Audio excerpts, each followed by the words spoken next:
I'm Jodie Dingwall, family lawyer, Townsville. I advise and represent people who are going through a separation. Today, I'm addressing the situation where a separated couple have reached agreement about certain things and are seeking legal advice as to whether or how they should document their agreement. I guess the first question people ask is whether they need to formalise their agreement in writing. Sometimes people who have separated are able to discuss their situation and reach an agreement about arrangements for their children or property quite quickly. More often, people need to obtain some legal advice first, and with some negotiation, they can reach an agreement. Once the parties have reached an agreement, in nearly all cases, I advise clients that yes, they definitely should document their agreement in writing. This is so the parties have a legally binding agreement. A legally binding agreement is important as it provides certainty and is enforceable. If the agreement is about arrangements for the children, certainty with respect to their care arrangements is important for the kids. If the agreement is about property, certainty about what must happen with the sorting and transferring of property is also important. Once the agreement is in place, sorting the property can begin in earnest as both parties have confidence of knowing that the agreement is documented, enforceable, and that the terms of the agreement must be followed through. When it comes to separated couples, more often than not, emotions are running high, and there can be times where one person wants to change their mind. This can cause great anxiety and grief to the other party. The only way to make sure that this doesn't happen is to make sure your agreement is enforceable and is put in writing, and to make sure it is a legally binding agreement. The agreement needs to comply with requirements in the Family Law Act in order to be enforceable. If you don't document your agreement with the right type of document, your agreement may not be enforceable. The Family Law Act sets out the various agreements that the court recognises. Not all, though, are enforceable. The Family Law Act refers to various agreements. For parenting matters, you can use a parenting plan or consent orders. For property matters, you can use consent orders or a binding financial agreement. It's important to understand which agreements are enforceable. So I'm going to spend a little bit of time explaining the three types of agreements: parenting plans, consent orders, and binding financial agreements. So what is a parenting plan? A parenting plan is a written document that sets out the agreement you've reached for the care arrangements for your children. It's not legally enforceable and is different from a parenting order, which is made by a court. It is signed and dated by the parents. It does not need to be witnessed, and there is no set format for the document. The document can be handwritten on a piece of paper. It just has to be in writing, signed and dated, and made free from any threat, duress or coercion. A parenting plan is not legally enforceable and can be changed at any time by entering into a new parenting plan or by a court order.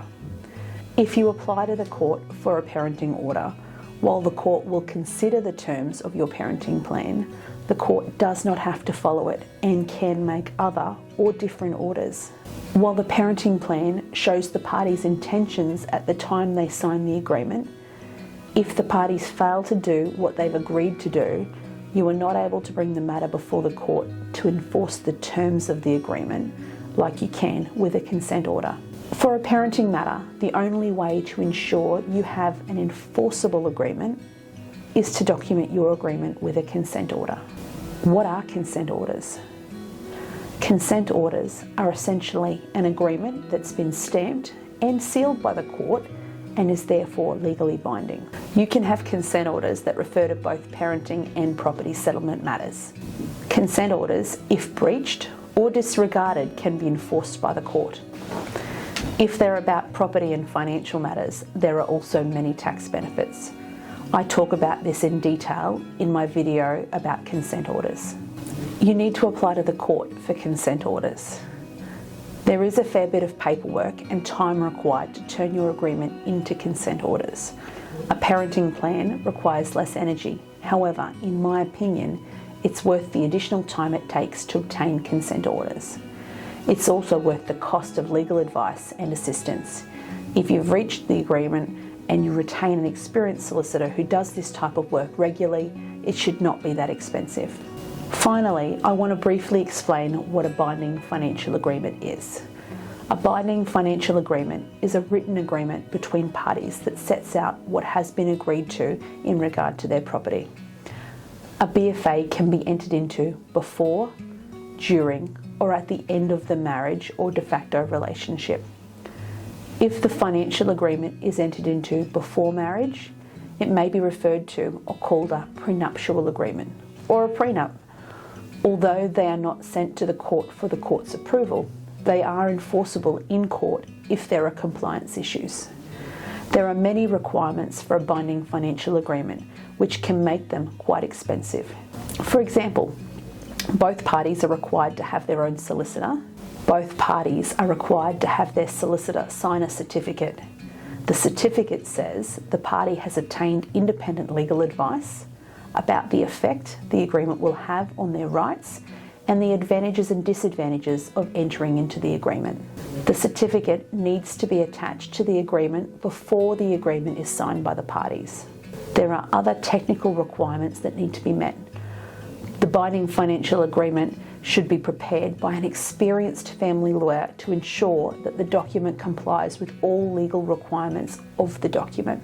If the legal requirements of the financial agreement are not met, the binding financial agreement will not be enforceable. If you're looking to document your agreement after separation, a binding financial agreement is usually more expensive to have prepared than a consent order due to the additional requirements. A BFA is most commonly used when making a prenup. Sometimes a BFA is useful to document an agreement if the parties have reached an agreement, but it's likely the court won't approve it as consent orders because the court might not consider the agreement to be legally fair. The agreement favours one party more than the other, a court might not approve it.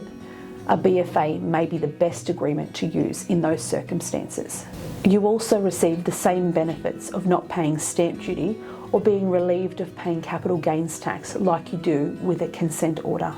Because there are many requirements for a BFA to be valid, it takes a lot of time. If there is substantial property, it will take longer to prepare and so it will be more costly. For couples who have separated, who have a standard asset pool, who have reached a reasonable agreement, a BFA may cost between $5,000 and $8,000, whereas consent orders may cost between $3,000 and $5,000. I'm saying this at the time of recording this video. As the costs of a BFA are fairly substantial, I would normally only recommend using a BFA if the document was prepared before or during your relationship with your spouse as a means of protecting your wealth in the event you separate. I would recommend consent orders to document your agreement if you have separated. In a nutshell, I would advise, usually for a parenting matter, documenting your agreement with consent orders. For a property matter where you have separated from your spouse, documenting your agreement with consent orders. For parties looking to protect their wealth before or during a relationship, documenting their agreement in a binding financial agreement. Everyone's situation is unique. We always recommend that people see an experienced family lawyer so you can discuss your situation and obtain customised advice for your situation. O'Shea Dyer Solicitors Townsville offers first appointments for family law for a low fixed fee of $220. You get to speak with a lawyer who practices exclusively in family law to figure out your next steps. Give us a call. We would love to help you.